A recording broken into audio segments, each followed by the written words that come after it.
Hello शेर शेरनियों, कैसे हो आप सभी। मैं रेणु चौधरी आपका वेलकम करती हूँ एसडी सैनिक स्कूल पर, जहां पर हम बहुत सारी चर्चाएं करने आते हैं अपने मैथ्स के बारे में और पढ़ने आते हैं, सीखने आते हैं कुछ नई चीजें।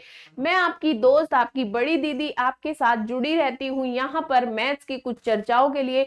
अगर आपको मेरा सेशन बिल्कुल थोड़ा सा भी अच्छा लगता है तो प्लीज लाइक शेयर सब्सक्राइब करना ना भूले। और मेरा पढ़ाया हुआ अगर आपको थोड़ा भी अच्छा लग रहा है तो प्लीज मेरे साथ जुड़े रहने के लिए बहुत बहुत धन्यवाद। मैं ट्राई करती हूँ, जितना मेरे से हो पाता है उतना ट्राई करती हूँ कि आप लोगों तक अच्छे से अच्छे और बेस्ट से बेस्ट कंटेंट जा सके। थैंक यू सो मच सभी को। चलिए स्टार्ट करते हैं, ऊपर वाले का नाम लेते हैं, करते हैं दुआएं और बढ़ते हैं आगे। हमारा मिशन क्या है? सैनिक स्कूल में भर्ती होना। जैसे कि आपको पता है लास्ट क्लास में मैंने आपको कराया था ratio, profit loss, interest, work time, time distance, सारी चीजें मैंने आपको लास्ट क्लास में कराई थी। आज उसी का सैंपल पेपर मैं लेकर आई हूं आप लोगों के सामने। आई होप कि आप लोगों ने उसको ट्राई जरूर किया होगा। इसमें मैंने बहुत अच्छे अच्छे, बहुत बेहतरीन बेहतरीन क्वेश्चंस को डाला हुआ है। अगर फिर किसी को कोई परेशानी है तो मेरे को कमेंट कर देना। I will answer your comments in the comment section. Okay guys, चालू करें। ये लो, एचडी कैंपस बोले तो स्टूडेंट ड्रीम्स को लेकर हम यहाँ पर एफर्ट्स कर रहे हैं, वर्क कर रहे हैं और उनको गाइड कर रहे हैं। हमारा सपना क्या है? सैनिक स्कूल जाना। ठीक है, चलिए आगे चलते हैं।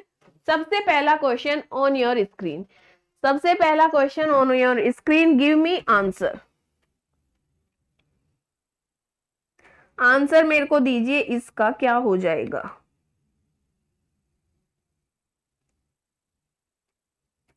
Give me answer of this question.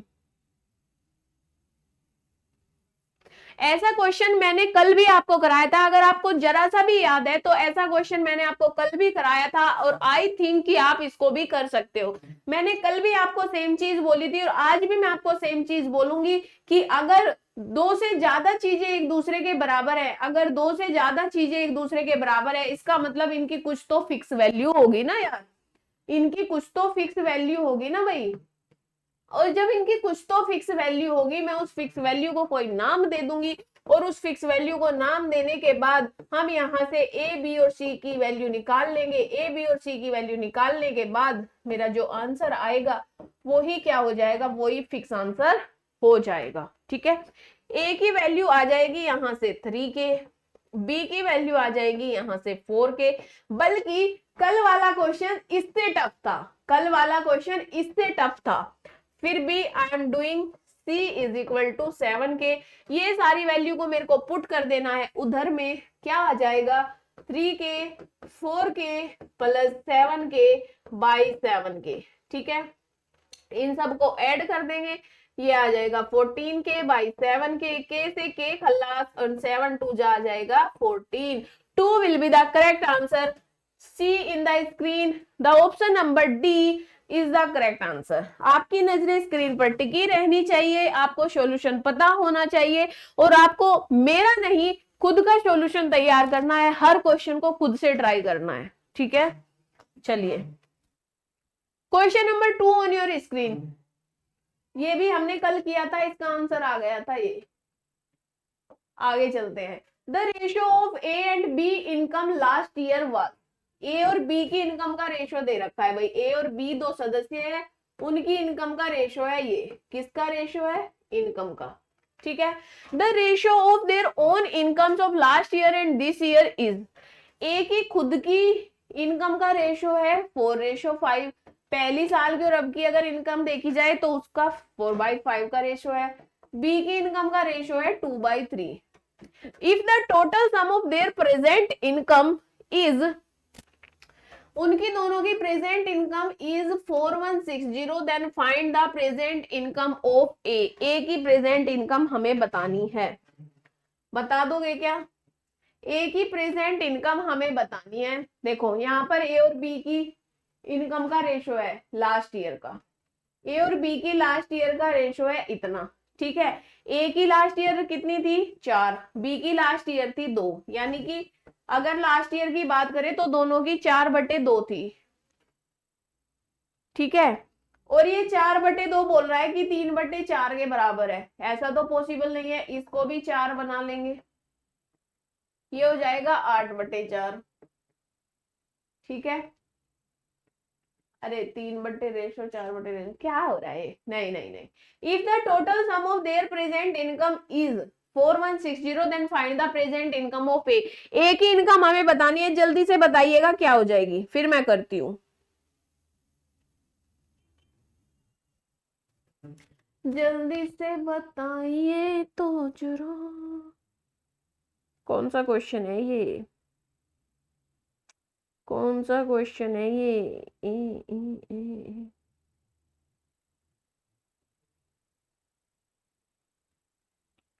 अरे बताओ जल्दी से, आज मेरे को बड़ी जल्दी है।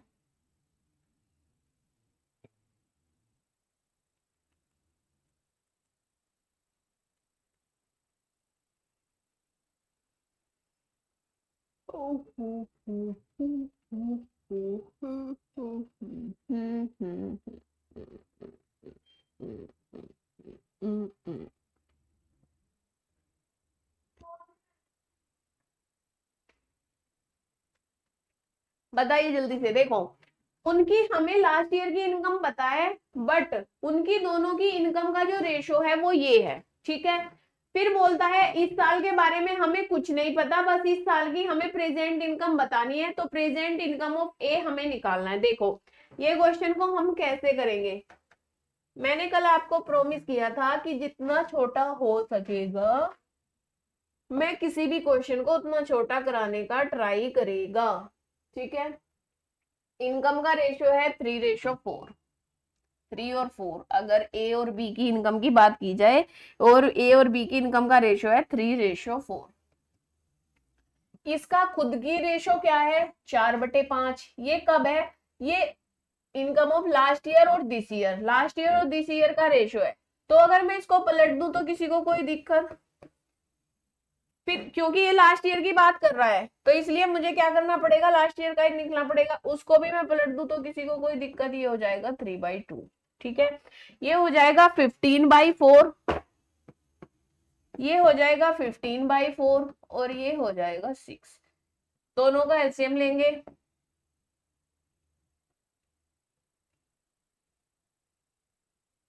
अच्छा 6 आ गया। दोनों का एलसीएम लेने के बाद क्या आ जाएगा,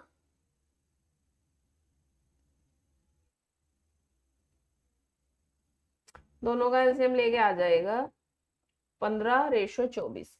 जो 15:24 आया है ना यार, 15:24 आया है, मुझे पता है ये भी 3 से कट जाएगा, ये भी 3 से कट जाएगा, ये आ जाएगा 5:8। और जो ये 5:8 आया है ना, ये जो 5:8 आया है ना, अब यहां से हम ए की प्रेजेंट इनकम निकाल सकते हैं, ए की प्रेजेंट इनकम, ठीक है। फिलहाल दोनों की इनकम कितनी है, 4160, ठीक है। अगर मैं इन दोनों को ऐड कर दूं तो किसी को कोई प्रॉब्लम, ये हो जाएगा 13। अगर मैं 5 और 8 को ऐड कर दूं तो किसी को कोई प्रॉब्लम, दोनों की इनकम से इस टोटल को भाग दे देंगे, क्या आ जाएगा, जो भी आ जाएगा उसमें ए से गुना कर देंगे, ए की रेशो से, वही हमारा फाइनल आंसर हो जाएगा। 320 आया है, 320 में 5 का गुना करके ए की इनकम आ जाएगी, ये हो जाएगा 0016, यानी कि 1600 हमारा बिल्कुल सही उत्तर हो जाएगा, 1600 हमारा बिल्कुल सही उत्तर हो जाएगा। हमने क्या किया है, हमने ये जो किया है ना, इसका करके हमने प्रेजेंट इनकम का रेशो निकाला है, प्रेजेंट इनकम रेशो। अब तो कोई कंफ्यूजन नहीं है ना, यही कंफ्यूजन था ना आपको कि ऐसा क्यों हुआ, ऐसा करने से हमने प्रेजेंट इनकम का रेशो निकाल दिया। अब देखो ये हमें पता है, ये जो नीचे है ना ये लास्ट ईयर का है, और ये भी लास्ट ईयर का है। जब लास्ट ईयर का कट जाएगा तो प्रेजेंट का आ जाएगा, और जो भी प्रेजेंट का आएगा, जो भी प्रेजेंट का आएगा वो हम उसका टोटल सम हमारे इसके बराबर है, टोटल सम इसके बराबर है। तो हम क्या करेंगे, 13 की वैल्यू इतनी है, तो इसकी वैल्यू कितनी हो जाएगी, 5 हमें पता है, ए की वैल्यू थी तो वो आ जाएगा 1600 और 1600 हो जाएगा हमारा सही answer. Next question on your screen. अगला क्वेश्चन आपकी स्क्रीन के ऊपर ये रहा, बताइए यहाँ पर गिवन है y z, z x, x y और इधर इधर भी कुछ कुछ कुछ कुछ गिवन है। देन हमें निकालना है x upon y z divide by z x upon y. इसका मतलब है x upon y z multiply y upon z y upon, यही उल्टा लिख दिया मैंने, divide by y upon z x. तो यहाँ पर मल्टीप्लाई होने के बाद हो जाएगा z x upon y, z से जेड कट जाएगा, ये हो जाएगा x square upon y square. यानी कि हमें x square upon y square की वैल्यू फाइंड आउट करनी है, क्या हो जाएगी, एक्स स्क्वायर वाई स्क्वायर की वैल्यू फाइंड आउट करनी है। बताइए जल्दी से,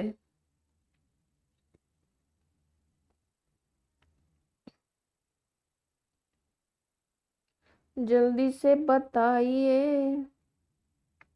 अगर आप लोग इस टाइप के क्वेश्चन कर दो तो मजा ना आ जाए मुझे।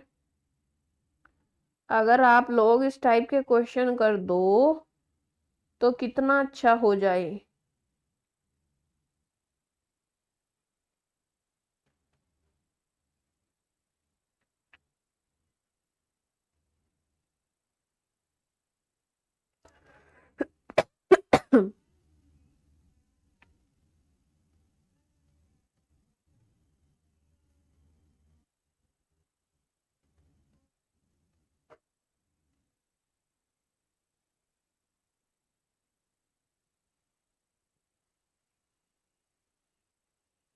अरे बताओ जल्दी से, give me the correct answer bro. आपके पास भरपूर टाइम है, जल्दी से आंसर दीजिएगा मेरे को। आपके पास भरपूर टाइम है और आप लोग इतने नालायक है ना, ना लाइक करते हैं, ना शेयर करते हैं, ना सब्सक्राइब करते हैं। मतलब मेरा नाम डुबो दिया आप लोगों ने। लोग ये बोलने लगे पहले तो आपके बड़े बच्चे आते थे, अब तो आते नहीं है आपकी क्लास में बच्चे। मतलब इतना नाम डुबो दिया ना, इतना नाम डुबो दिया ना, मैं क्या ही बताऊं सच्ची में।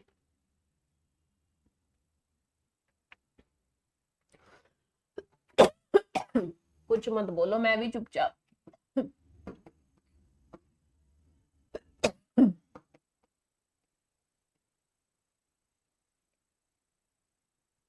ठीक है, इसका अगर मैं बोलूं कि बाई जेड बाई एक्स 1:2 है।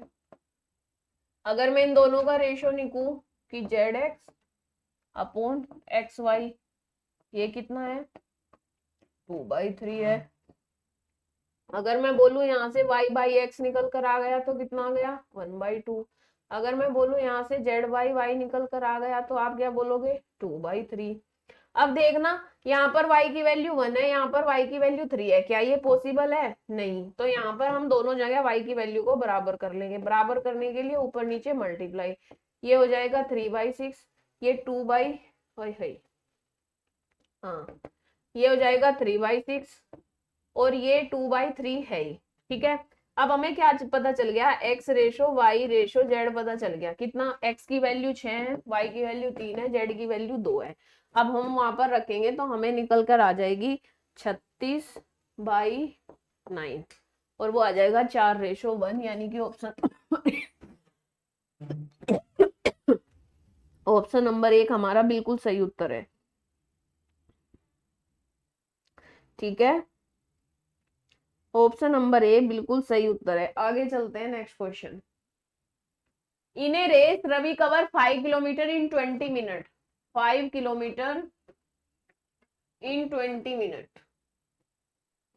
How much distance will be cover in 100 minute, 100 minute में कितनी डिस्टेंस कवर होगी। बहुत आसान क्वेश्चन है, कर लोगे भाई। 20 मिनट में जाता है 5 किलोमीटर, तो 100 मिनट में कितना जाएगा, ये इसका कितना गुना है 5, तो इसका भी 5 टाइम्स कितना हो जाएगा 25, यानी कि 25 बिल्कुल सही उत्तर हो जाएगा। 20 मिनट की बात की गई थी, अब 100 मिनट की बात की गई है। 20 मिनट का 100 कितना टाइम्स है 5, तो 5 का 5 टाइम्स कितना हो जाएगा 25 किलोमीटर हमारा बिल्कुल सही उत्तर हो जाएगा। Next question on your screen, the incomes the incomes of A and B are in the ratio and their expenditure in the ratio. If each save 1500 then B is income. B की income बतानी है। The income of A and B, A और B की जो income है ना उनका ratio है 3:2 और जो उनके एक्सपेंडिचर है ये तो हो गई इनकम, ये हो गया एक्सपेंडिचर। एक्सपेंडिचर का रेशियो है भाई उनका 5:3, ठीक है। फिर ईच सेव 1500, तो बी की हमें इनकम बतानी है। भाई देखो दोनों कमाते हैं, एक कमाता है 2, एक कमाता है 2, एक खर्च कर देता है 5, एक खर्च कर देता है 3, ठीक है। एक खर्च करता है 5, एक खर्च कर देता है 3, ठीक है।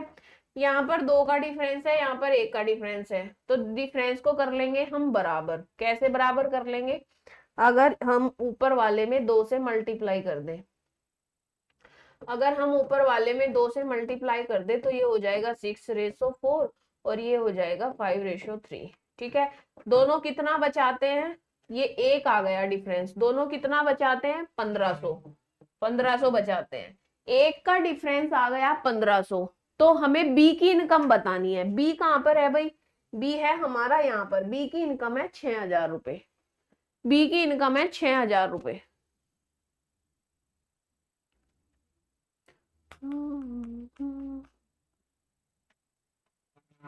आगे चले, 6 6 6 या 3 या 6,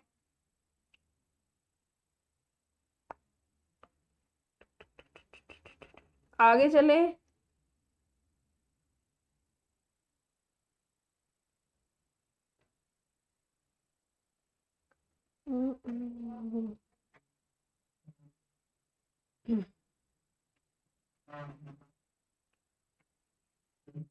चलिए आगे चलते हैं। Question number, the price of an article was इतना, एक आर्टिकल का प्राइस इतना था, इट्स प्राइस इंक्रीज बाय 20%, 20% बढ़ गया, find the new price of that article. अल्ले कितना आसान है, 68,000 था, 20% बढ़ गया यानी कि 120 हो गया, इसका मतलब होता है 6/5, ठीक है।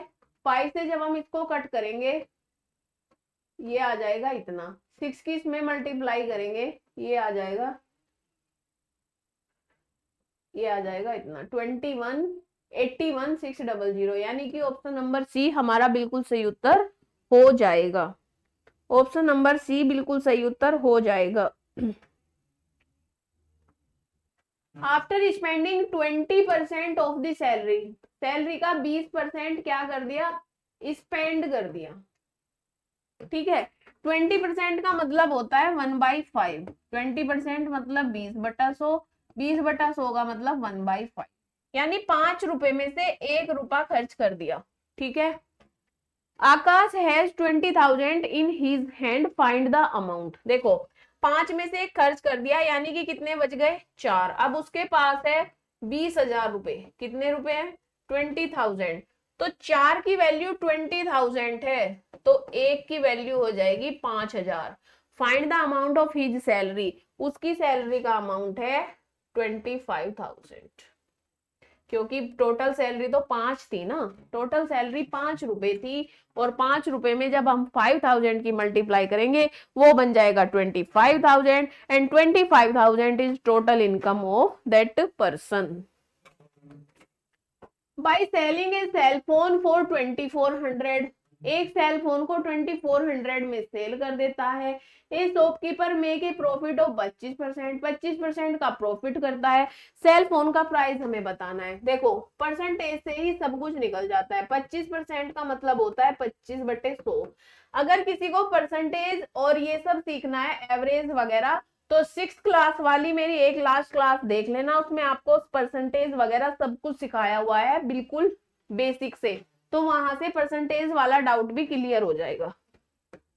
ये आ जाएगा 1/4, क्या बोलता है एक सेल फोन को सेल कर दिया 2400 रुपए में, प्रॉफिट मिला 25%, यानी कि 4 रुपए पर 1 रुपए का प्रॉफिट मिला, 5 रुपए में उसको बेच दिया। 5 रुपए की वैल्यू है 2400, ठीक है।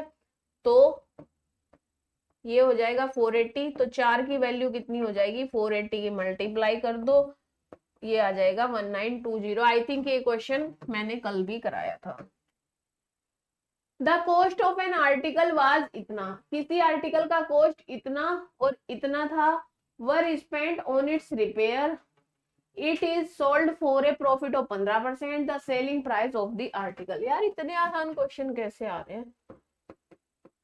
इतना उसने आर्टिकल का कॉस्ट था, इतना उस पर खर्च कर दिया, टोटल कितना हो गया 15950। फिर बोलता है 15% का प्रॉफिट भी चाहिए। 15% का मतलब होता है 15/100। अगर हम इसको लिखे, इसको लिख सकते हैं 3/20, ठीक है। 3/20 इसका मतलब है, यानी कि 20 रुपए की चीज को उसने 23 रुपए में बेच दिया, ठीक है। 20 रुपए की जो चीज थी उसको 23 रुपए में बेच दिया। ये जो 20 रुपए थे ये कितने थे, ये थे इसके बराबर, ठीक है। यहां से 0 कट जाएगी, 2 से भाग देंगे, ये कितना आ जाएगा, इतना। फिर इसकी मल्टीप्लाई कर देंगे इसमें, इसकी मल्टीप्लाई इसमें करने के बाद जो आंसर आ जाएगा वही हमारा फाइनल आंसर हो जाएगा। 797.5 मल्टीप्लाई बाई 23, जो भी फाइनल आंसर आ जाएगा वही हमारा सही उत्तर हो जाएगा, ठीक है।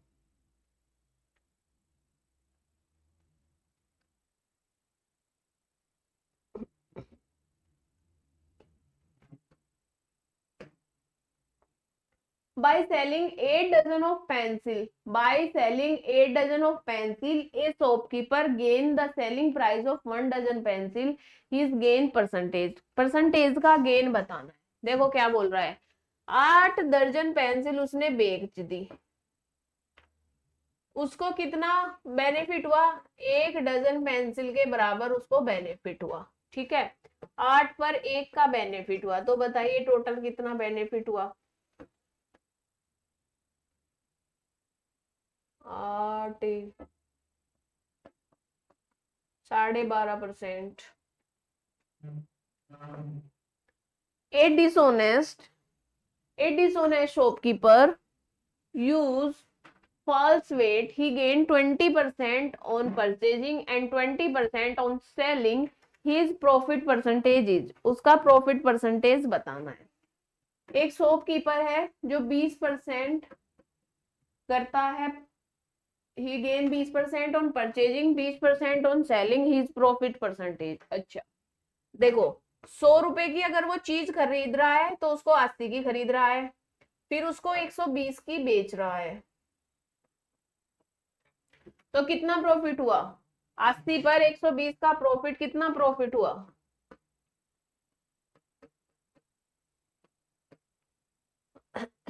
चार दूनी 8, 4 दिया 12, 15, 50% का प्रॉफिट, यानी कि 150 रुपए उसको मिल रहे हैं, 50% का प्रॉफिट हो रहा है इसको। आगे चले,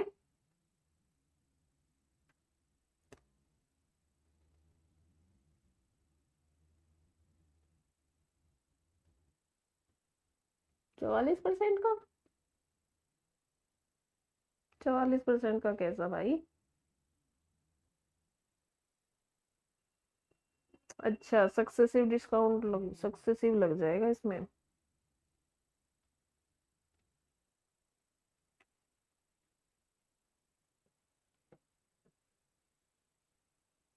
अस्सी 120,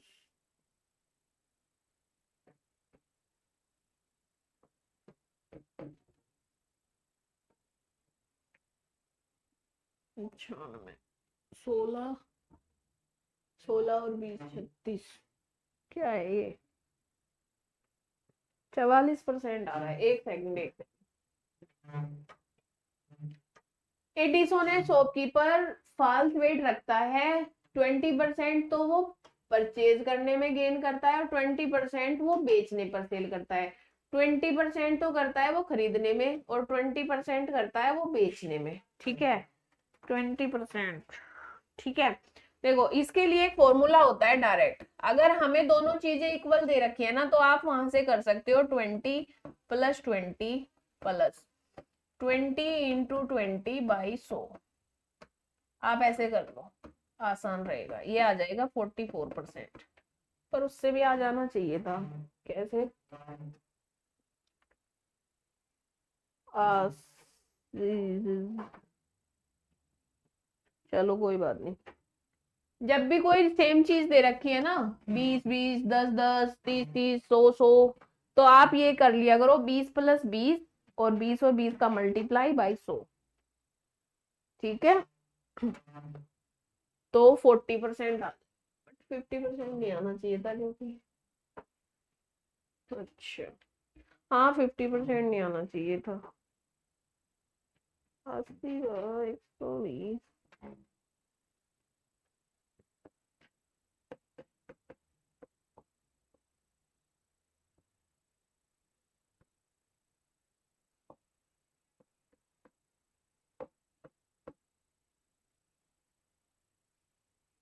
चलो। The cost price of 9 article is equal to selling price of 11 item, find the loss percentage. देखो 9 आर्टिकल का जो कॉस्ट प्राइस है ना, 9 आर्टिकल का कॉस्ट प्राइस 11 आर्टिकल के सेलिंग प्राइस के बराबर है, तो हमें यहाँ पर क्या बताना है, हमें बताना है यहाँ पर लॉस कितना हुआ है। देखो सीपी बाई एसपी 11/9, ठीक है, एसपी 9 है, सीपी 11 है, कितना डिफरेंस है, 2 का, कितना डिफरेंस है, 2 का, 2 का डिफरेंस 11 पर, तो क्या आ जाएगा, 11 18 पॉइंट समथिंग आएगा, यानी कि option number A, option number A हमारा बिल्कुल सही उत्तर हो जाएगा।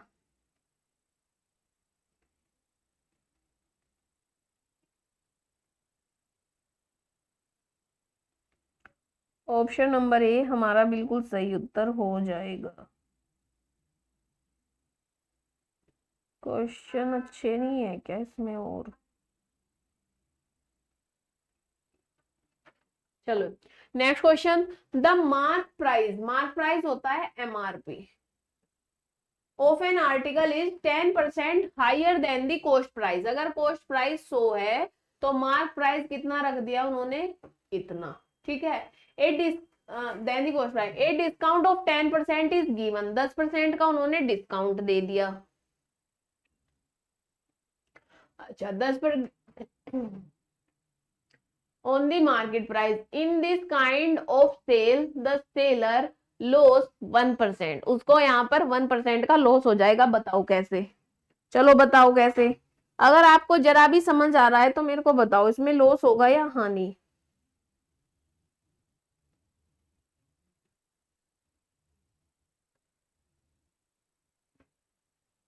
बताओ जल्दी। देखो कॉस्ट प्राइस था उसका 100 रुपए और उसने 10 रुपए ज्यादा इस पर क्या किया था, 10% ज्यादा बढ़ाकर लिख दिए थे, फिर इस पर करता है वो 10% का डिस्काउंट, यानी कि इसका 1/10 कितना हो जाएगा, 11, 110 में से वो 11 रुपए कम कर देता है, कितना, 99 में बेचता है। 99 में बेचेगा कोई चीज तो 1% का लॉस हो जाएगा, क्योंकि उसका कॉस्ट प्राइस तो 100 रुपए था, ठीक है, उसका कॉस्ट प्राइस था 100 रुपए। Okay, next question on your screen is, if a commission of 10% is given to the market price of a book, the publisher gain 20%, if the commission is increased to 15% the gain is। अरे ये तो कल वाला question है, ये तो कल वाला क्वेश्चन है, ये तो कल वाला क्वेश्चन है, बताओ जल्दी, कल भी कराया था मैंने ये क्वेश्चन, अगर किसी को याद हो ये क्वेश्चन मैंने कल भी कराया था।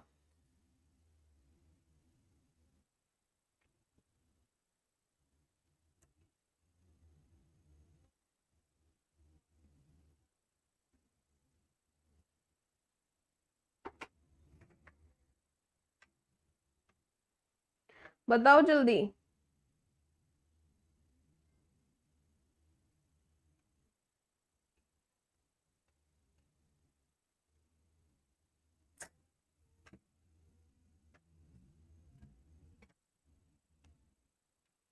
देखो 20% का मतलब होता है 1/5।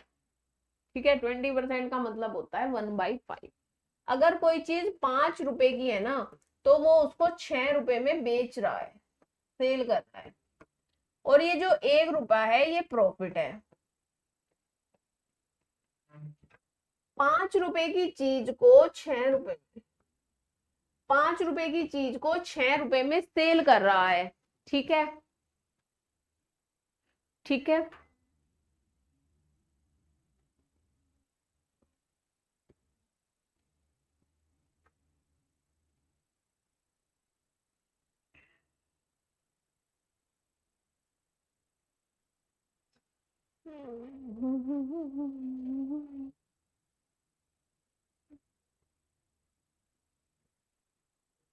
यहाँ पर है, if a commission of 10% is given to the market price the publisher gain 20% the commission. अच्छा, जो भी उसने कमाया है ना, जो भी उसने कमाया है उसके मार्केट प्राइस पर वो उसको क्या कर देता है, 10% का कमीशन देता है। ठीक है, यानी अगर 100 रुपए है तो वो 90 का कमीशन दे रहा है, अगर 10 रुपए है तो वो 9 रुपए का उसको कमीशन दे, मतलब 1 रुपए का उसको कमीशन दे रहा है। ठीक है, और हमारे पास एसपी कितना है, एसपी है हमारे पास 5, एसपी है हमारे पास 6। बट जब हम पूरी वैल्यू लिख रहे हैं तो हमें उसकी भी पूरी वैल्यू लिखनी पड़ेगी, यानी कि अगर कोई चीज हमारे पास 100 रुपए की है तो हम उसको 120 रुपए में बेच रहे हैं, 100 रुपए की चीज को 120 रुपए में बेच रहे हैं, 100 रुपए की चीज को 120 रुपए में बेच रहे हैं, 10% उस पर कमीशन चला गया। ठीक है, अब इसमें काट पीट करेंगे तो ये आ जाएगा 400/3। जो ये 400/3 आया है ये उसका फाइनल रेट आया है, जो उसका 400/3 आया है ये उसका मार्केट प्राइस आ गया। क्या आ गया, ये उसका मार्केट प्राइस आ गया। ये मैंने आपको कल भी कराया था वैसे। ये जो 400/3 आया है ये उसका मार्केट प्राइस आ गया।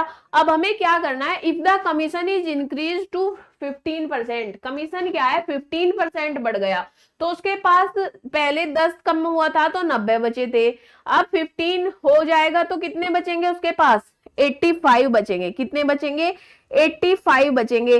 तो अब उसको अपना कितने में बेचना पड़ेगा, जो सेलिंग प्राइस है वो कितना हो जाएगा, यानी मार्क प्राइस से उसे 85 का 85% उसके पास बचा है, यानी 85/100 हो जाएगा। ठीक है, ये हो जाएगा 85/100, ये दोनों कट जाएंगे, यानी कि 4 × 85 कहाँ गया, कहाँ गया, कहाँ गया, 85/100 और 400/3। यस, ये बच जाएगा नीचे 3, ये बच जाएगा 340/3। ठीक है, यहां से हमें गेन पता चल जाएगा। कैसे पता चल जाएगा, इसमें से इसको माइनस कर देंगे, इसमें से इसको माइनस करने के बाद जो आ जाएगा वही हमारा फाइनल आंसर हो जाएगा। ठीक है, सीपी हमारा कितना था, सीपी होता है कोई भी कॉस्ट प्राइस होता है फुल मार्क्स, यानी कि सेलिंग प्राइस में से जब हम सेलिंग प्राइस में से जब हम कॉस्ट प्राइस को माइनस करते हैं, जब हम सेलिंग प्राइस में से कॉस्ट प्राइस को माइनस करते हैं, और जो भी हमें प्रॉफिट या लॉस होता है वो किस पर होता है, कॉस्ट प्राइस पर। कॉस्ट प्राइस पर बोले तो क्रय मूल्य पर हमें प्रॉफिट और लॉस होता है, और इसका कर देंगे हम 100%, और जो भी आएगा वही हमारा फाइनल आंसर हो जाएगा, यानी कि ऑप्शन नंबर बी। मैं इसको फिर से बताना चाहूंगी।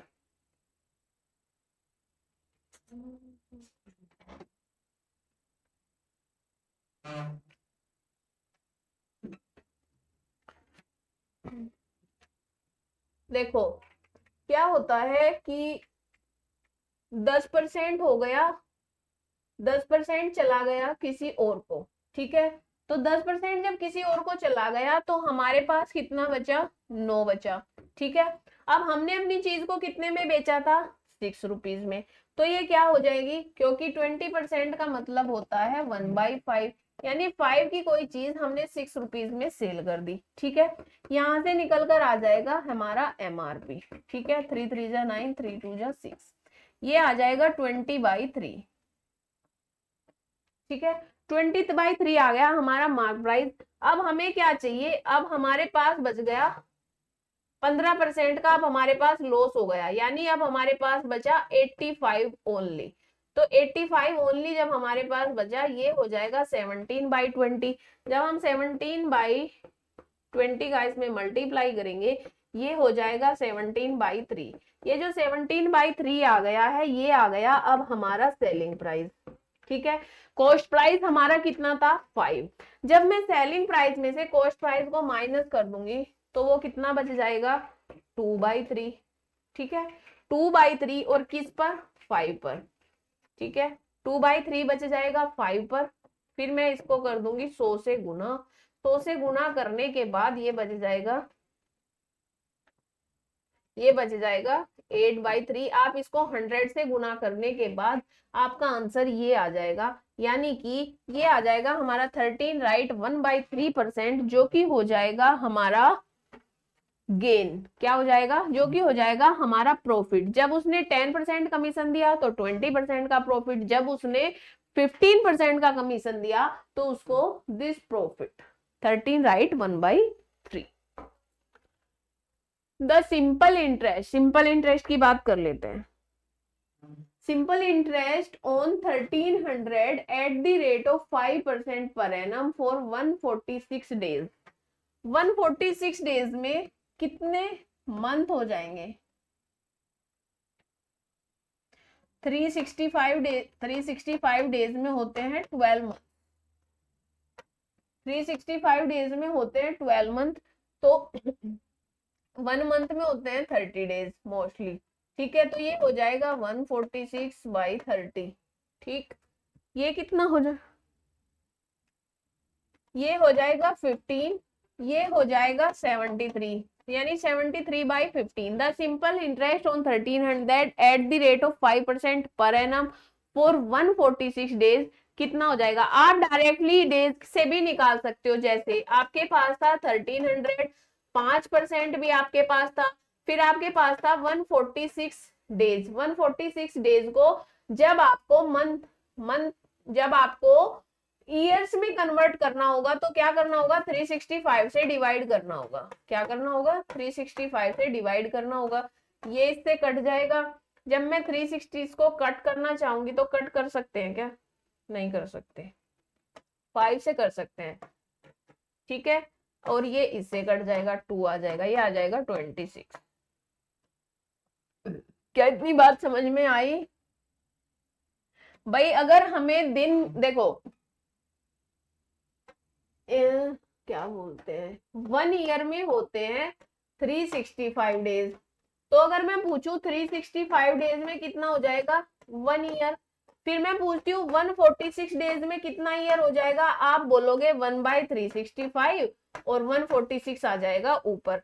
तो 146 डेज में 146/365 ईयर्स हो जाएंगे, इसलिए 146/365 मैंने यहाँ पर राइट डाउन किया है, और डायरेक्टली डिवाइड करने के बाद हमारा आंसर आ गया 26, और 26 हमारा बिल्कुल सही उत्तर हो जाएगा। 26 क्या हो जाएगा, 26 हमारा बिल्कुल सही उत्तर हो जाएगा। A farmer borrowed 5300 eight 8% per annum. एक फार्मर जो है वो 5300 रुपए लेता है 8% पर एनम पे। एट द एंड ऑफ 2.5 साल ही क्लियर अमाउंट बाई पेइंग 4600 रुपए। वॉच वाला क्वेश्चन है ये, तो कल भी कराया था I think. A sum of money amount इतना in 2 years and इतना in 4 years at the compound interest the principal amount, ये भी कल कराया था। If 3000 amount to इतना at compound interest in a certain time, then 3000 amount to what in half of the time। अच्छा, कुछ time में 3000 जो है वो 4320 हो जाता है, तो बोलता है कि हाफ टाइम में कितना हो जाएगा। क्या बोलता है, हाफ टाइम में कितना हो जाएगा। हाफ टाइम में कितना हो जाएगा?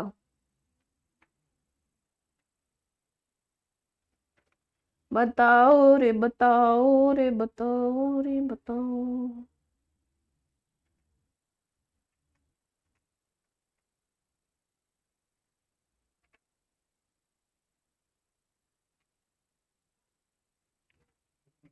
चलिए देखो, ये हो जाता है 4320। अमाउंट कितना था? 3000। ठीक है। Certain time, interest in a certain time, then amount to vote in half of the time. ऐसे बोल रहा है ना, हमें आर पता है ना हमें एन पता है, कोई बात नहीं। ये हो जाएगा 1+r/100 की पावर एन। ठीक है। फिर 3000 कितना हो जाएगा? Then 3001 to word in half of time. Half time में कितना हो जाएगा? 3000। हाँ ऐसे ही है ना।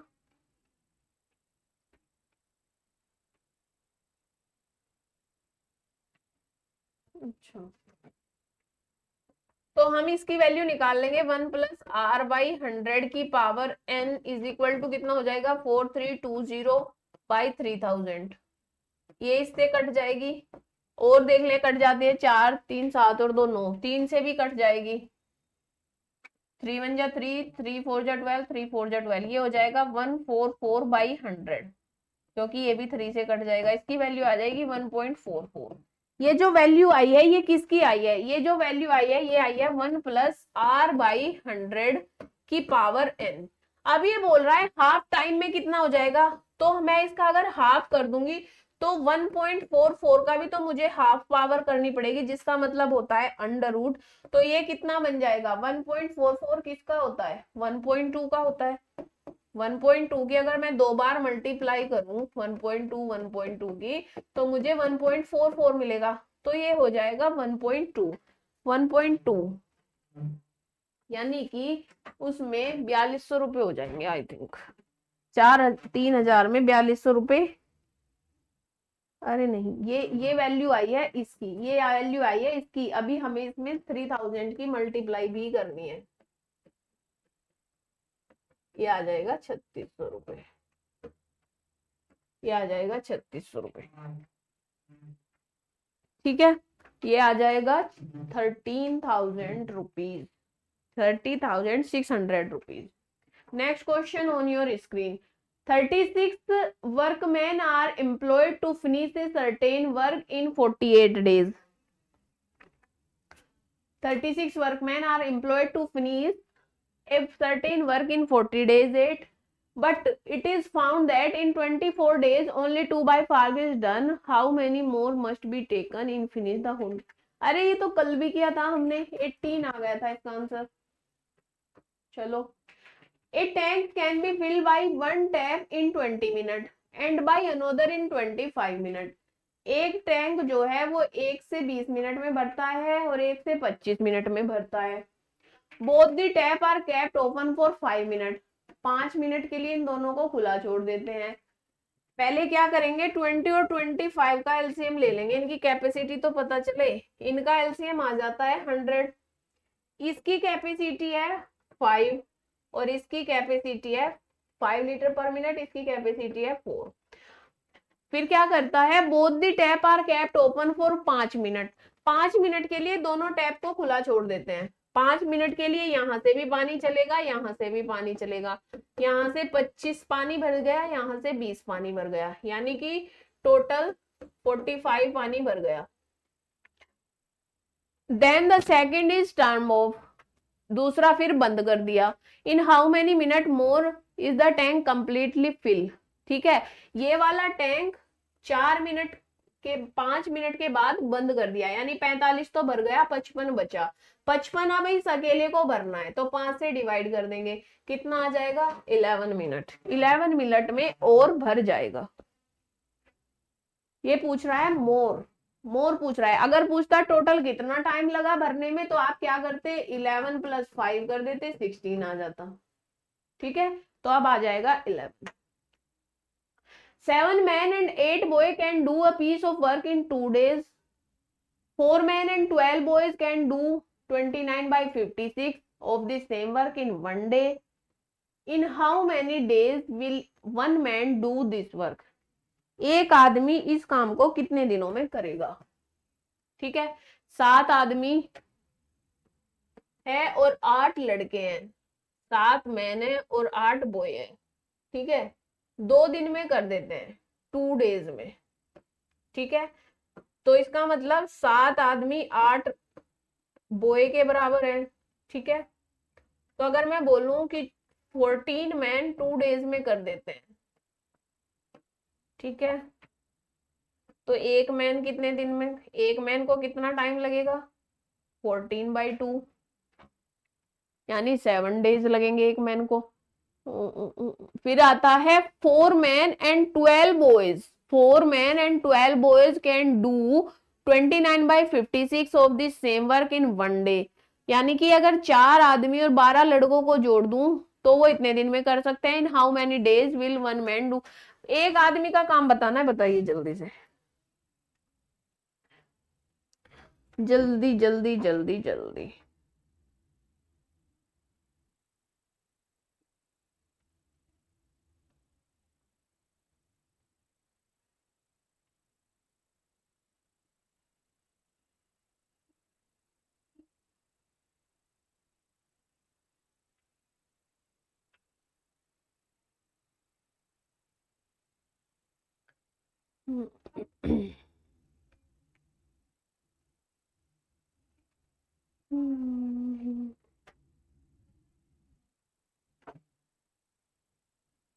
इक्वेशन की तो जरूरत भी नहीं है यार।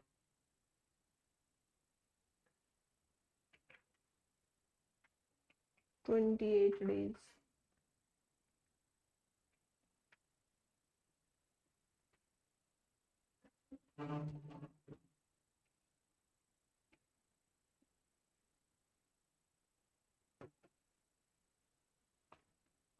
आठ बोए बराबर है 7 मेन के, तो 12 बोए कितने बराबर होंगे,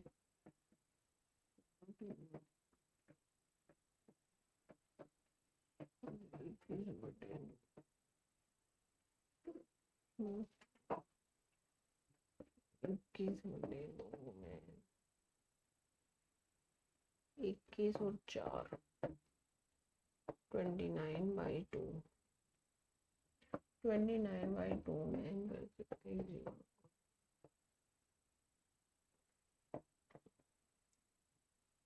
टोटल वर्क 56, 56 में से 29 वर्क कर देते हैं तो कितना बच जाता है, 27, 27, 29 वर्क कर दिया 1 डेज में। ठीक है, 29 वर्क कर दिया 1 डेज में, तो 27 बचेगा 20,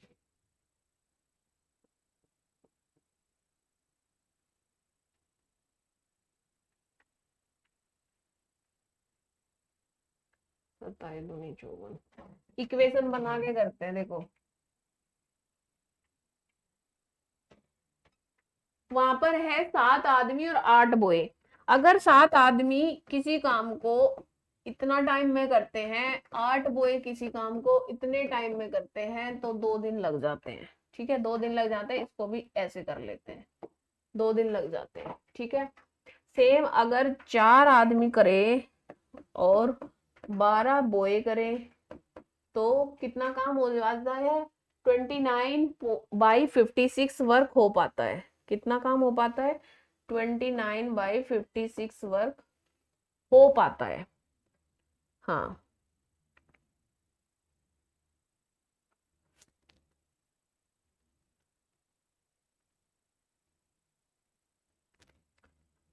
अब इन इक्वेशन को सोल्व करेंगे कैसे, अगर क्या है, अगर इनको पलट दे तो क्या हो जाए, एक सेकेंड,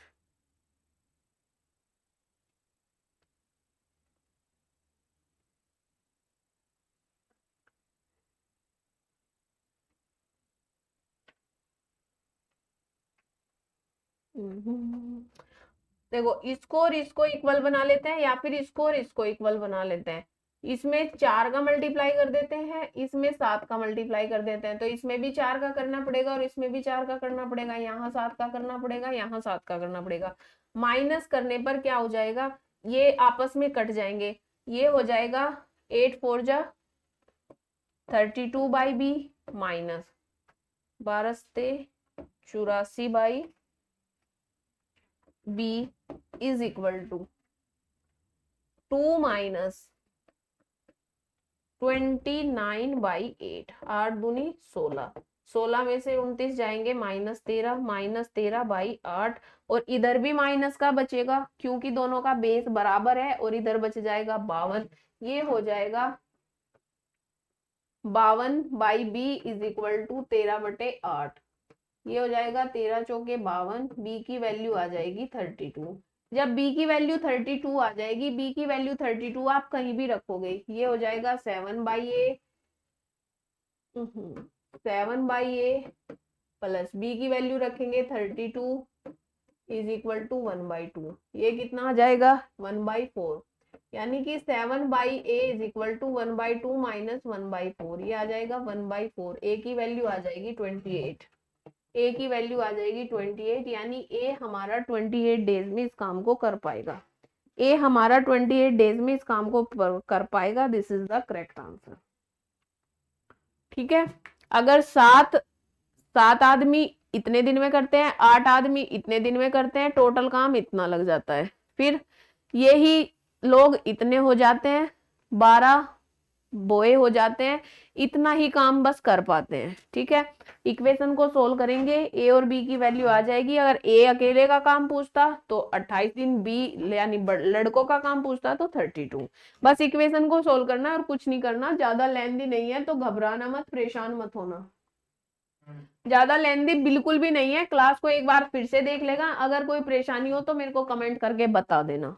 ठीक है, if one man or two women, if one man, 2 women or 3 boys can do a piece of work in 44 days, कल कराया था ये तो मैंने, then the same piece of work will be done by 1 man 1 woman 1 boy, ये तो कल कराया था मैंने, ये तो मैंने कल कराया था, करना एक बार इसको, ये तो कल कराया था भैया,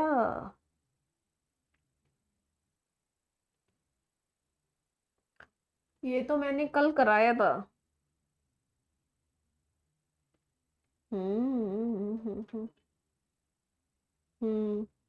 24 आया था ना इसका आंसर। हाँ,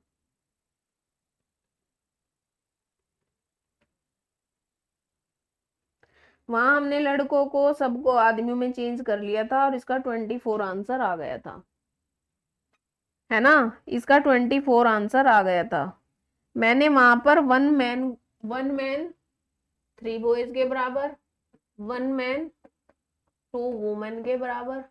देखो यहाँ पर और का साइन लगा हुआ है, क्या साइन लगा हुआ है, यहाँ पर और का साइन लगाया है, मतलब इसका मतलब है अगर एक मैन उतना काम कर पाता है जितना 2 वुमेन कर पाती है, उतना ही काम 3 बॉय कर पाते हैं। या तो आप इन सबको मैन में चेंज कर लो या वुमेन में या बॉय में, फिर तो यहां से पता चल जाएगा एक मैन की क्षमता वुमेन से 2 गुनी है, एक मैन की क्षमता वुमेन से 3 गुनी है। ठीक है, यानी कि मैन और वुमेन का अगर मैं रेशो निकालूं तो 1:2, वुमेन और बॉय का अगर मैं रेशो निकालूं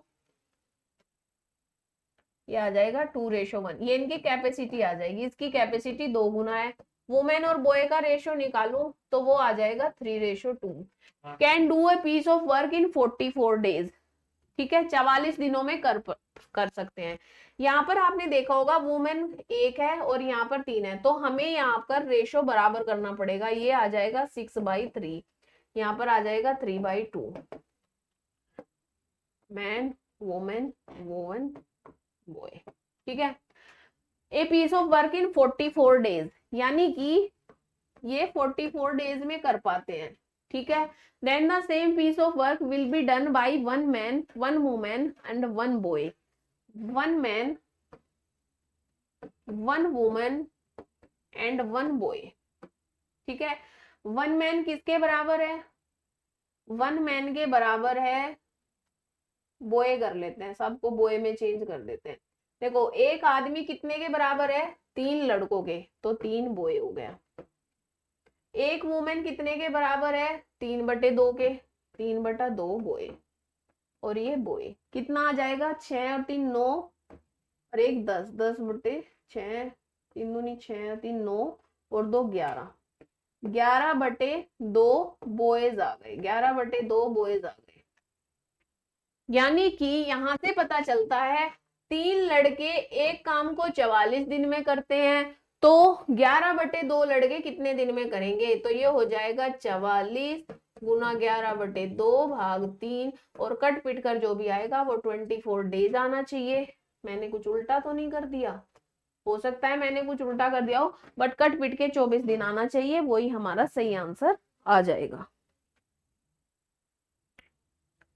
ठीक है भाई, 44 गुना 3, 44 गुना 3, 11/2।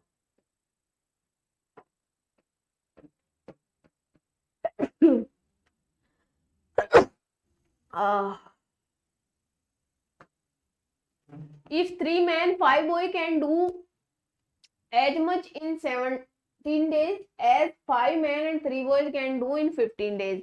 देखो 3 मैन और 5 बॉयज मिलकर 17 दिन में करते हैं, तो 5 मैन और 3 बॉयज मिलकर कितने में, 15 दिन में करते हैं।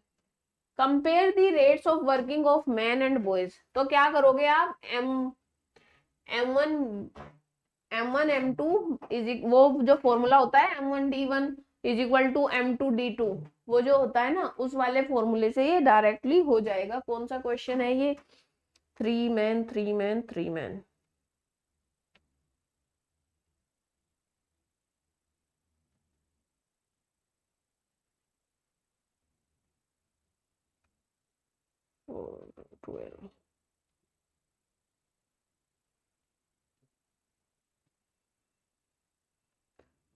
करना ही पड़ेगा क्या ये मेरे को, करना ही पड़ेगा क्या, 3 man 5 boys can do as much work in 17 days, तो एक दिन का काम कितना हो जाएगा, 1/17। 3 boys and 5 men, 3 boys and 5 men कितने दिन में, एक दिन का काम निकाल लिया, सबका एक दिन का काम निकाल लिया, ठीक है, क्योंकि हमें काम को इक्वल रखना है। सबका एक दिन का काम निकाल लिया, क्योंकि ये क्वांटिटी हमने रिवर्स कर दी। Compare the rate of working, यानी इन दोनों को अगर हम बराबर करेंगे तो क्या आ जाएगा, इसकी इधर मल्टीप्लाई कर दो, इसकी इधर मल्टीप्लाई कर दो, ये हो जाएगा 3 मैन 5 बॉय, ये हो जाएगा 5 मैन 3 बॉय, इन सब की अंदर मल्टीप्लाई कर दो, क्या आ जाएगा 31, 51 मैन 85 बॉय, इधर आ जाएगा 75 मैन 45 बॉयज। ठीक है, मैन को एक तरफ ले आओ और बॉय को एक तरफ, मैन को एक तरफ ले जाएंगे तो 24 मैन हो जाएगा, बॉयज को एक तरफ ले जाएंगे तो 40 बॉयज हो जाएगा।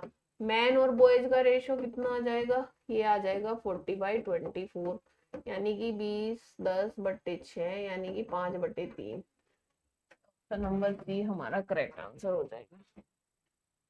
ऑप्शन नंबर सी हमारा करेक्ट आंसर हो जाएगा। प्लीज लाइक तो कर सकते हो ना यार, लाइक करना तो बनता है। If a person travel 2/5 of distance, एक पर्सन है जो 2/5 डिस्टेंस कवर करता है, 3 a person travel 2/5 of a distance at 24 kilometre per our,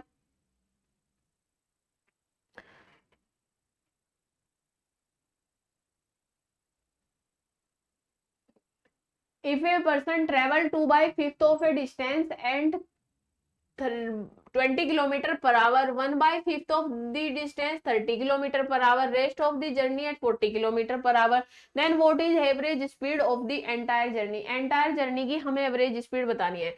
देखो 5 में से 2 डिस्टेंस तो कवर कर लेता है वो 20 की स्पीड से, ठीक है, 1 कवर कर लेता है 1 कवर करता है 30 की स्पीड से, 5 में से 3 कवर कर ली, 2 बच गई, 2 कवर करता है वो 40 की स्पीड से, ठीक है। और ये क्या है, 20 किलोमीटर पर आवर, ठीक है। ये है 30 किलोमीटर पर आवर, और ये है 40 किलोमीटर पर आवर, ठीक है। अगर उसको टोटल 5 किलोमीटर जाना है, टोटल 5 किलोमीटर जाना है, तो पहले 2 किलोमीटर गया वो 20 किलोमीटर पर आवर की स्पीड से, यानी 1 घंटे में 20 किलोमीटर चल सकता है, यानी 60 मिनट में 20 किलोमीटर जा सकता है। तो 1 मिनट में कितना जाएगा, 1/3, तो 1/3 गया। डिस्टेंस थोड़ी निकालनी है मेरे को निकालना है एवरेज स्पीड, एवरेज स्पीड निकालनी है भाई, मेरे को एवरेज स्पीड निकालनी है। एवरेज कैसे निकालते हैं, अगर आपको एवरेज निकालना देखना है तो मैंने 6th क्लास में एवरेज निकालना बताया हुआ है, वहां से आप निकाल सकते हो।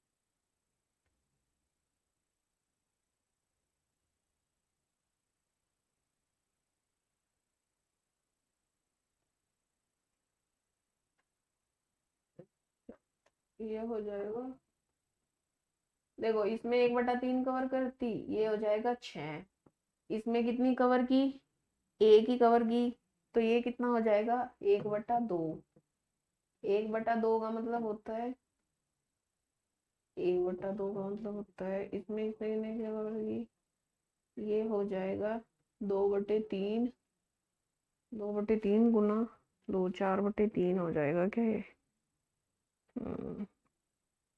12 और 4, लॉन्ग वे से ही करेंगे, शॉर्ट ट्रिक मैं आपको लिख के दे दूंगी, इसकी है कुछ नहीं वैसे इस क्वेश्चन में, मैं इसको लॉन्ग वे से ही, थोड़ा सा लॉन्ग वे भी नहीं बोल सकते वैसे यार, इसको शॉर्ट ही है।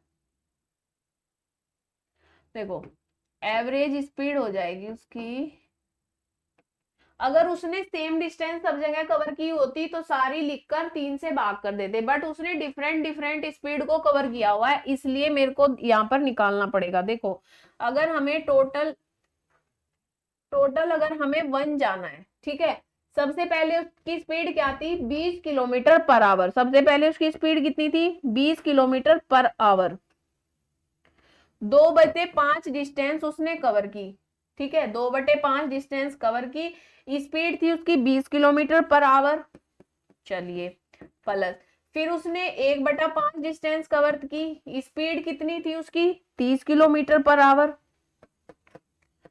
फिर उसने कितनी कवर की, फिर से 2/5 कवर की, और स्पीड थी उसकी 40 किलोमीटर पर आवर, ठीक है। यहां से क्या हो जाएगा, 1/, ये हो जाएगा 1/50, ये हो जाएगा 1/150, प्लस ये हो जाएगा 1/, ये हो जाएगा 1/100।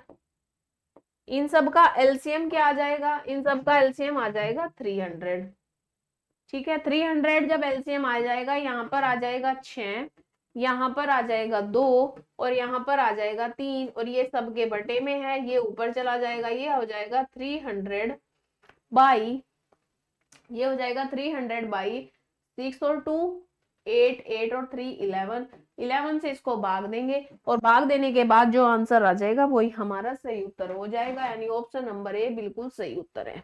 आप इसको ऐसे भी कर सकते थे, और इसको आप ऐसे भी कर सकते थे कि 20, 30 और 40 का एलसीएम क्या आ जाएगा, 20, 30 और 40 का एलसीएम क्या आ जाएगा, या फिर 20 में 20 में मल्टीप्लाई कर दो 5/2 की, 30 में मल्टीप्लाई कर दो 5/1 की, और 40 में कितना चला, वो 5/2। ऐसे भी कर सकते थे। ये सब करने के बाद मल्टीप्लाई करके डिवाइड करके जो आ जाएगा वही हमारा फाइनल आंसर हो जाएगा। बट वो थोड़ा कंफ्यूजिंग हो जाएगा, इसलिए आप इस वे से कर सकते हैं, ये भी इजी है। इसमें कोई लॉन्ग मेथड नहीं है, सारे शॉर्ट मेथड ही हैं। ठीक है, आगे चलते हैं। Two train of a length of 120 metre and 80 metre running in the same direction. Same direction में दो ट्रेन जा रही हैं, ठीक है, with velocity of 40 kilometre per hour. 40 kilometre की स्पीड से जा रही है। वेलोसिटी का मतलब होता है स्पीड, वेलोसिटी का मतलब क्या होता है, speed. And 50 kilometre per our से जा रही है, मतलब दोनों अलग अलग से जा रही है। The time taken by them to cross each other. एक दूसरे को क्रॉस करने में उन्हें कितना टाइम लगेगा, बताओ, एक दूसरे को क्रॉस करने में उनको कितना टाइम लगेगा। Two trains of length of 120 metre and 80 metre, यानी कि दो ट्रेन है जो सेम डायरेक्शन में जा रही है। ठीक है, तो ये हो जाएगा, दोनों ट्रेन कितनी हो जाएगी, 120 और 80 कितना हो जाएगा, 200। 200 को जब हम ना, ना, ना, ना,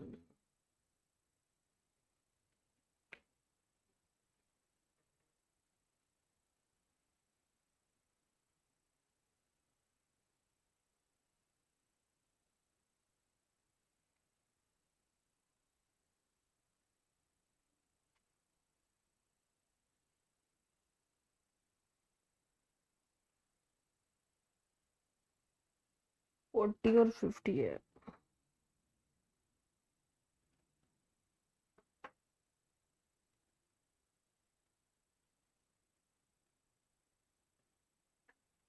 मीटर पर सेकंड में निकालना है क्या, अच्छा ये मीटर में है, ये मीटर में है, तो इनको भी हमें मीटर पर सेकंड में निकालना होगा। इसको लिख देंगे 5/18। किलोमीटर पर आवर है ना, इसको लिख देंगे 5/18 और 50 को भी लिख देंगे 5/18। ठीक है, ये हो जाएगा 200/18 और ये हो जाएगा 250/18। ये हो जाएगा 100/9, ये हो जाएगा 125/9। यानी कि एक हो जाएगा 100/9, एक हो जाएगा 125/9 मीटर पर सेकंड। मीटर पर सेकंड की इनकी स्पीड है, मीटर पर सेकंड। मैंने आपको बताया था कि जब किलोमीटर पर आवर को मीटर पर सेकंड में चेंज करना हो तो 5/18 से डायरेक्ट मल्टीप्लाई कर दो, मीटर पर सेकंड आ जाएगा, है ना। और यहाँ पर जो हमें आंसर देना है वो मीटर पर सेकंड में ही देना है।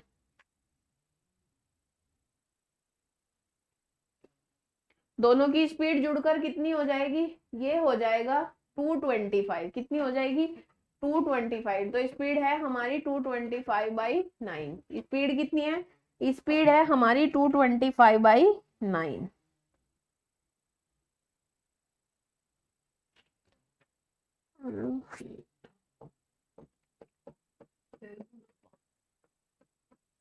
अरे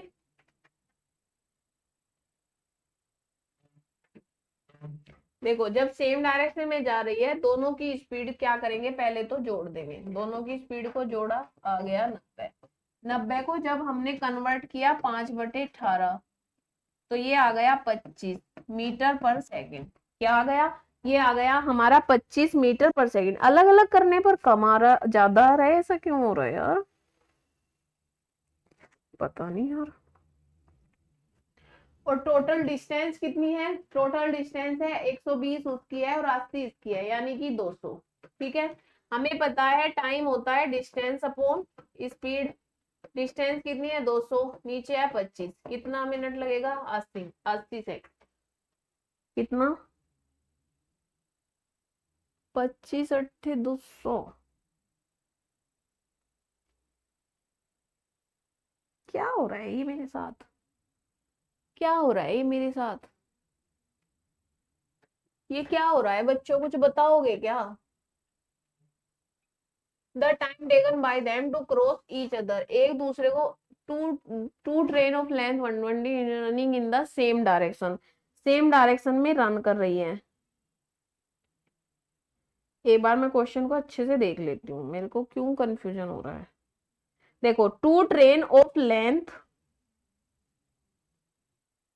to train of length 120 metre and 80 metre running in same direction with velocity 40 kilometre per hour 50 kilometre per hour the time taken by them to cross each other, एक दूसरे को क्रॉस करने में कितना टाइम लगेगा, ये हमें बताना है।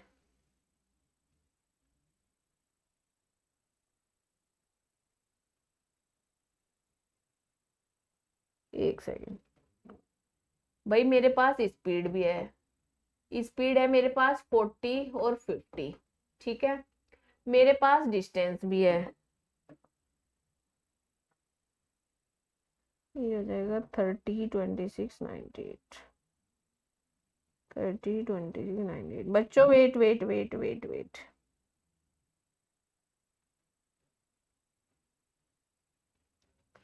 अरे यार कहाँ चला गया मेरा क्वेश्चन भी।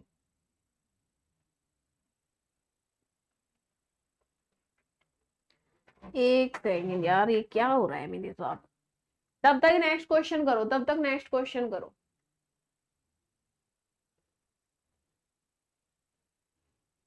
इतना इजी क्वेश्चन और ये नहीं हो रहा, बताओ, ये सही उत्तर नहीं दे रहा मुझे।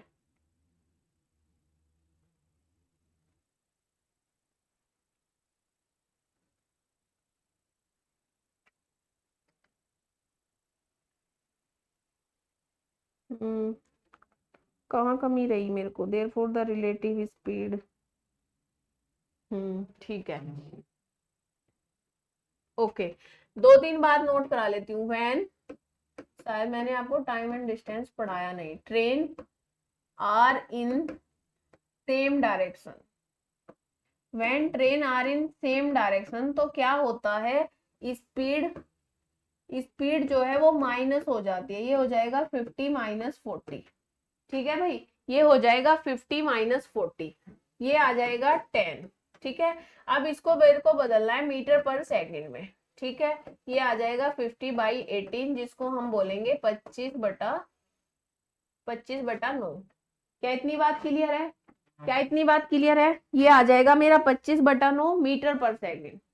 अब तो आप निकाल दोगे, 200 को डिवाइड कर दो 25/9 से, क्योंकि टोटल डिस्टेंस कितनी है, टोटल डिस्टेंस है हमारी 200, और फिर स्पीड क्या आ जाएगी हमारी, जो एवरेज स्पीड आएगी वो आएगी 200/25, और 9 की हो जाएगी ऊपर मल्टीप्लाई, ये आ जाएगा 8 × 9 दैट इज 72 मीटर पर सेकेंड, ये आ जाएगा 72 मीटर पर सेकेंड। कितना आ जाएगा, क्षमा प्रार्थी हूँ भाई, क्षमा प्रार्थी हूँ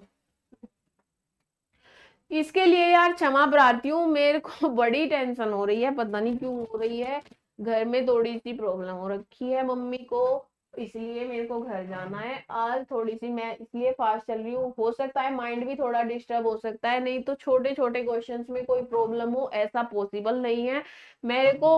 अगर आपको कोई भी प्रॉब्लम आ रही है तो प्लीज माफ कर देना, ठीक है।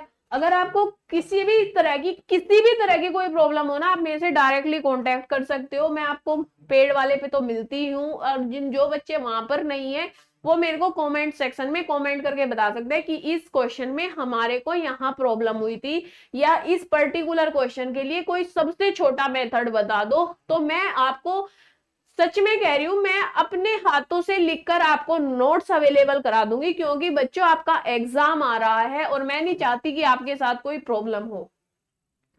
चलो, a police car is ordered to chase a speed, a police car is ordered to chase a speed car that is 5 kilometer ahead, a police car ordered to chase a speeding car that is 5 kilometer ahead. The car is traveling at an average speed of 80 kilometer per hour and the police car pursue it at an average speed of 100 kilometer per hour. ठीक है भाई, 100 kilometer per hour. How long does it take for the police car to overtake the other car? Police car कितना time लगाएगी दूसरी car को overtake करने के लिए, बताओ जल्दी से।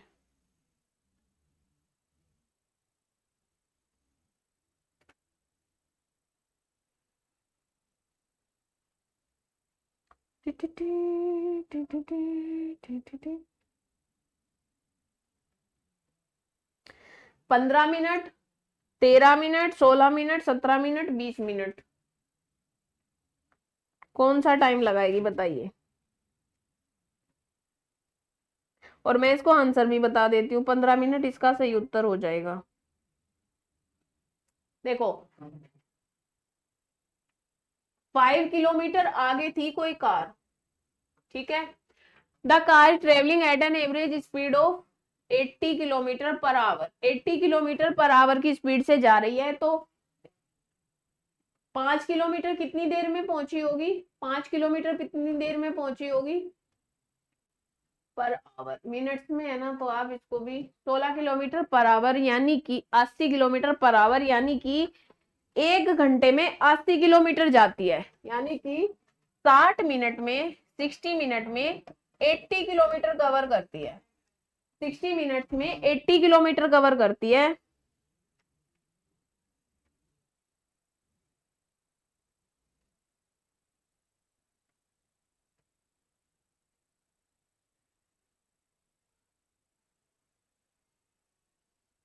ठीक है, द कार फिर क्या करता है, and the police car average speed of 100 kilometre per our, same direction में जा रहे हैं दोनों, दोनों सेम डायरेक्शन में जा रहे हैं, सेम डायरेक्शन, तो स्पीड हो जाएगी हमारी 100 - 80, यानी कि 20 किलोमीटर पर आवर, क्योंकि दोनों सेम डायरेक्शन में जा रहे हैं, तो स्पीड हो जाएगी हमारी 20 किलोमीटर पर आवर। ठीक है,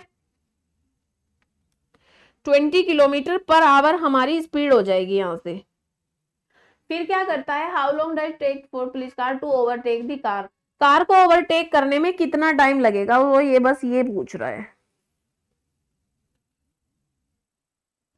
देखो एक 1 किलोमीटर कितने टाइम में जाएगी, 1/20, भाई 20 किलोमीटर जा रही है 1 घंटे में, तो 1 किलोमीटर कितने में जाएगी, 1/20 इंटू 60 मिनट में, यानी कि 3 मिनट में जाएगी। 5 किलोमीटर कितनी देर में जाएगी, 5 × 3 मिनट में, यानी कि 15 मिनट्स में जाएगी। तो कितनी देर में पकड़ लेगा, 15 मिनट में कार को पकड़ लेगा पुलिसमैन, पुलिसमैन कार को 15 मिनट में पकड़ लेगा, और 15 मिनट हमारा सही उत्तर हो जाएगा। 15 मिनट क्या है, 15 मिनट हमारा सही उत्तर हो जाएगा। देखो सेम डायरेक्शन में जा रही है, तो दोनों की स्पीड को माइनस कर देंगे। ठीक है, कितने किलोमीटर जा चुका, 5 किलोमीटर वो जा चुका, तो यहां से निकाल लेंगे, 1 घंटे में जाती है 20 किलोमीटर, तो 5 किलोमीटर कितनी देर में गई होगी, 3 मिनट में। 1 किलोमीटर कितनी देर में गई होगी, 3 मिनट में, तो 5 मिनट, 5 किलोमीटर कितनी देर में जाएगी, 15 मिनट में, यानी कि 15 मिनट हमारा बिल्कुल सही उत्तर हो जाएगा। अगर किसी को कोई समस्या है तो मेरे को बता दो, फिर आगे चलते हैं।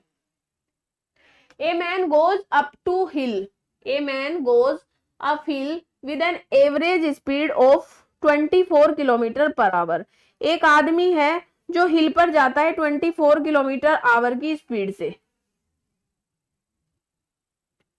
Average speed 36 किलोमीटर/आवर and come 36 किलोमीटर/आवर, the distance travel in both the case being the same, distance दोनों में सेम थी। Average speed of the entire journey, average speed क्या हो जाएगी, दोनों को ऐड कर देंगे, ऐड करके आ जाएगा 60 और भाग देने पर आ जाएगा 30। ठीक है,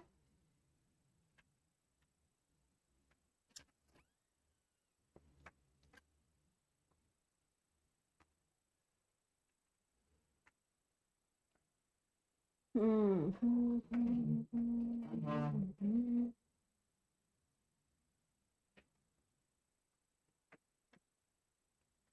24 किलोमीटर से जाता है, 2xy/x+y होता है, 2xy/x+y होता है, 2xy कितना हो जाएगा, 2 × 24 × 36, x+y कितना हो जाएगा 60। ठीक है, 12×4 12 24,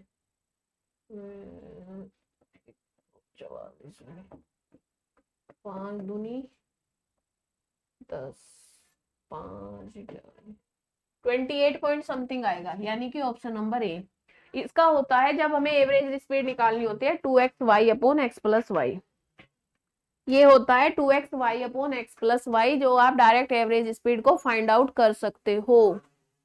ठीक है, A motorboat take 2 hours to travel a distance 9 kilometer down the current and it take 6 kilometer travel the same distance again the current speed of the boat in still water and boat and that of the current respectively. बताइए दोनों speed हमें बतानी है boat की दोनों speed हमें बतानी है, जल्दी से बताइए.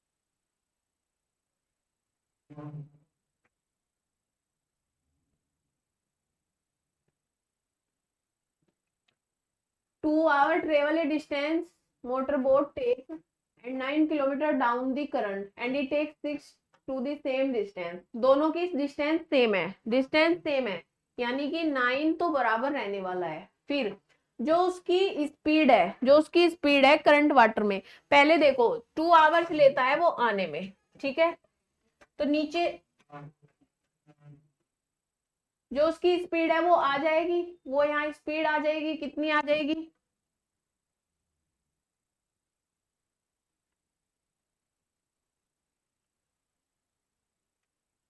देखो अगर स्टिल वाटर में स्पीड है x, ठीक है, और करंट में है y, तो ये हो जाएगा 9/x plus y is equal to 2. तो 9 क्या आ जाएगा 2x प्लस 2y. फिर क्या दे रखा है, फिर एक दे रखा है हमें 6 आवर. कब? जब वो अगेंस्ट द डायरेक्शन चलता है. तो ये तो फिर भी सेम ही रहेगा, ये हो जाएगा x माइनस वाई, यहाँ पर आ जाएगा 6 आवर. ये हो जाएगा 9 is equal to 6x minus 6y. हम इसको भी बराबर मान लेंगे, x को बराबर कर लेते हैं. जब x को बराबर करेंगे तो इसमें 3 से गुना हो जाएगी, 3 से गुना होने के बाद ये हो जाएगा 20, ये हो जाएगा 6x और वो हो जाएगा मेरा 6y. ठीक है, ये दोनों कट जाएंगे, ये दोनों जुड़ जाएंगे, ये हो जाएगा 36 और 12x. x की वैल्यू आ जाएगी 3. ठीक है, x की वैल्यू 3 आ जाएगी, यहाँ पर x की वैल्यू रख देंगे 6 3 जा 18 और y की वैल्यू आ जाएगी 1.5. यानी कि 3 and 1.5 is the correct answer. यानी कि ऑप्शन नंबर सी बिल्कुल सही उत्तर है. ऑप्शन नंबर बी बिल्कुल सही उत्तर है, सी. A man standing on a railway platform observed that train going in one direction take 4 seconds to pass him. Another train of same length going in the opposite direction take 5 seconds to pass him. The time taken second by the two train to cross each other will be. बोल रहा है कि उस person को तो cross करने में एक ने 4 सेकंड लिए, एक ने 5 सेकंड लिए, तो दोनों एक दूसरे को क्रॉस करने में कितना टाइम लेगी ये हमें बताना है. दोनों एक दूसरे को क्रॉस करने में कितना टाइम लेगी. आई थिंक ये लास्ट क्वेश्चन है, जल्दी से बताइए.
देखो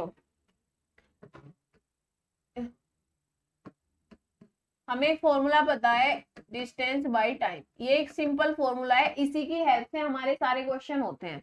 इसी फॉर्मूले की हेल्प से हमारे सारे क्वेश्चन होते हैं। अब एक ट्रेन ले रही है, उसको पास करने में 4 सेकंड, दूसरी ट्रेन ले रही है, उसको पास करने में 9 सेकंड। अगर मैं बोलूं कि length of train is x है, अगर दोनों ट्रेन की लेंथ x है, ठीक है, अगर मैं बोलूं पहले वाली की स्पीड है p मीटर पर सेकंड, दूसरे वाली की स्पीड है, सेकंड वाली की स्पीड है q मीटर पर सेकंड, ठीक है, ये थोड़ा समझाने का तरीका है, ठीक है। अब जो डिस्टेंस हो जाएगी वो हो जाएगी, एक में तो हो जाएगी p इंटू 4, दूसरे में हो जाएगी q इंटू 5, और ये दोनों चीजें बराबर है, तो ये हो जाएगा 4p और q 5q, 4p into 5q, ये हो जाएगा 4p इंटू 5q।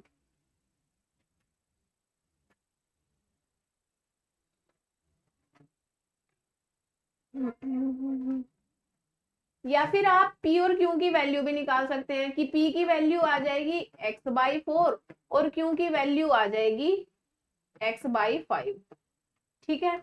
और दोनों ट्रेन ऑपोजिट डायरेक्शन में जा रही है, कहां जा रही है, दोनों ट्रेन ऑपोजिट डायरेक्शन में जा रही है, तो दोनों की स्पीड जुड़ जाएगी, तो 2x क्या हो जाएगा, p प्लस q, और इनटू जितना टाइम लगेगा वो, दोनों दोनों अपोजिट डायरेक्शन में जा रही है, तो दोनों की स्पीड जुड़ जाएगी, वो हो जाएगा p प्लस क्यू, और जितना टाइम लगेगा वो टाइम, ठीक है। p प्लस क्यू की वैल्यू हम यहां से लिख लेंगे, ये क्या आ जाएगी x/4 और x/5, ये आ जाएगी x/4 प्लस x/5 और मल्टीप्लाई हो जाएगा टाइम से, ये आ जाएगी 9x/20 इंटू टी। ये किसकी वैल्यू है, ये 2x की वैल्यू है, x से x कट जाएगा, इस में मल्टीप्लाई हो जाएगा, ये आ जाएगा 40/9 is equal to T. 40/9 is equal to T, यानी कि ऑप्शन नंबर बी हमारा बिल्कुल सही उत्तर है। देखो यहाँ पर हमारे पास ना लेंथ दी गई थी, ना हमारे पास स्पीड दी गई थी, हमने हर चीज को अपने पास से माना, ठीक है। हमने सोचा दोनों जो ट्रेन है उनकी लेंथ x है, जो दोनों ट्रेन है उनकी लेंथ x है, और वो ऑपोजिट डायरेक्शन में जा रही हैं। जब दोनों ऑपोजिट डायरेक्शन में जाती हैं तो वहां पर स्पीड जुड़ जाती है, और जो दोनों सेम डायरेक्शन में जाती है तो स्पीड घट जाती है, ठीक है। जो मेरी MIC की पहली क्लास हुई थी ना, उसमें डिस्टेंस और टाइम के कुछ फॉर्मूले गिवन थे, तो वहां से आप देख लेना कि कब स्पीड माइनस होती है, कब स्पीड प्लस होती है, ठीक है। बस इतना सा ही डिफरेंस होता है प्लस और माइनस का, बाकी कोई डिफरेंस वहां पे नहीं होता। और यहाँ पर हो जाती है हमारी क्लास खत्म, और मैं उम्मीद करती हूँ कि आपको मेरा पढ़ाया हुआ थोड़ा भी समझ आ रहा है, तो आप लाइक तो जरूर करेंगे, और अगर कोई परेशानी है, कोई दुख है, तो आप मेरे को कमेंट सेक्शन करके जरूर बताएंगे। अभी मेरे को थोड़ा जल्दी जाना है, उसके लिए मैं क्षमा प्रार्थी हूँ। तब तक मेरे साथ जुड़े रहने के लिए थैंक यू सो मच, और मैं आशा करती हूँ कि जो भी आपका 20 को एग्जाम होने वाला है उसमें आप सारे बच्चे फोड़ कर आओ। अगर आपको और क्वेश्चंस चाहिए तो मैं आपको और क्वेश्चंस दूंगी, और उनकी छोटी छोटी ट्रिक भी बता दूंगी, बट ट्रिक कहां तक ही याद करोगे, still I will tell you the tricks of some question. तब तक के लिए thank you so much, bye bye, take care, अपना ध्यान रखिए, खुश रहिए, जय हिंद।